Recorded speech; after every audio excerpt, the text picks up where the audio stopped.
Hello again. We're going to do a set of videos here that shows some problems of manufacturing defects. Um, this particular boom, this is a brand new boom that came from Japan. I'm not going to mention the manufacturer.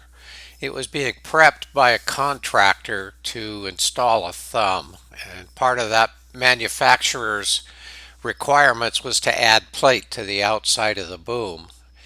When the contractor got in there and saw it, he saw these pinholes in this weldment that carries the boss for the upper boom cylinders, and he had a big problem with it, which is pretty easy to see. Basically, he called us up and said, "We're not going to finish this project unless we can go in there and clean up all that porosity that we found." And we made a call to the manufacturer who said, "No, that's not really a problem. We're not going to handle any of it. If you do it, it's on your own dollar." So we made this video to illustrate what we were looking at.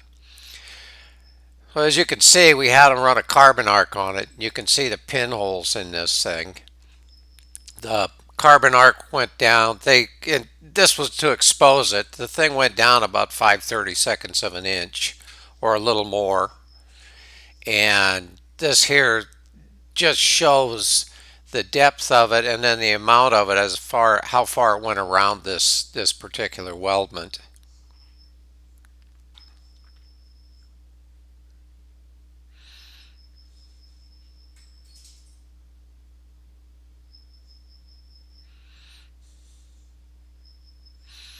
Now the thing that tipped us off on it was what they call crow's feet on top of the weld. And if you look here in the top of the middle of that weld, you can see like a V pattern. This one actually looks like it's a two pass. But we decided to have that one arced out a little bit too to see if it exposed any porosity in this one also. This one didn't show any, but we had them take it down a ways anyway and then fill it back in properly.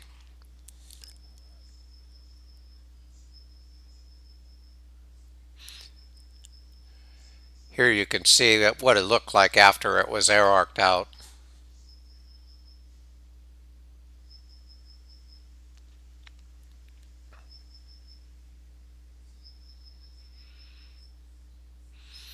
There were a couple of holes in there, and it still had to be cleaned out and filled out in properly, but it wasn't nearly as bad.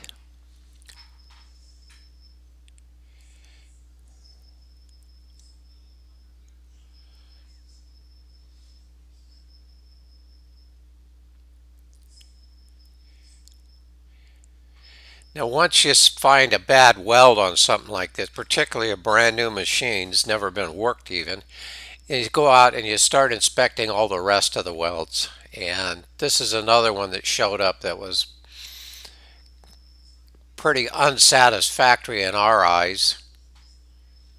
You can see the start and stop there. This is for the stick cylinder, the base boss. You can see that slag line right in the middle of those two stringers.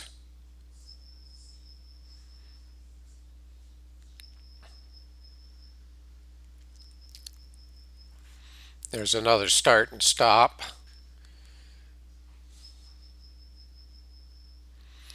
It's a different angle for the same thing. I guess this is the opposite side. You can see the slag line in there.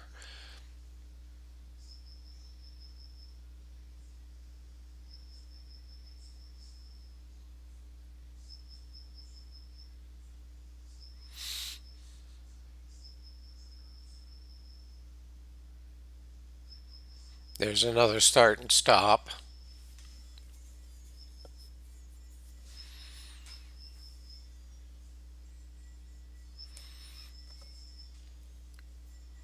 Then you also look on this and see they had a start right there. There's grind marks at the end of the weldment.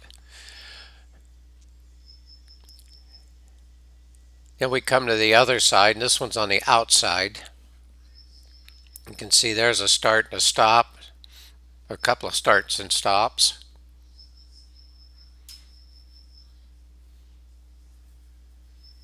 The coverage is better, but why is the bottom one covering half of the upper one? It could be just the procedure. Maybe the boom was laid different.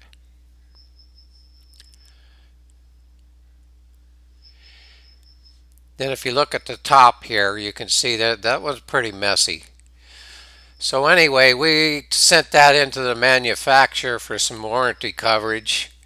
In our eyes, that was a defect in workmanship, and I believe they went ahead and paid that. Keep in mind, this all happened 30 years ago and doesn't indicate that things like that are happening now with any other manufacturers. Thanks for watching.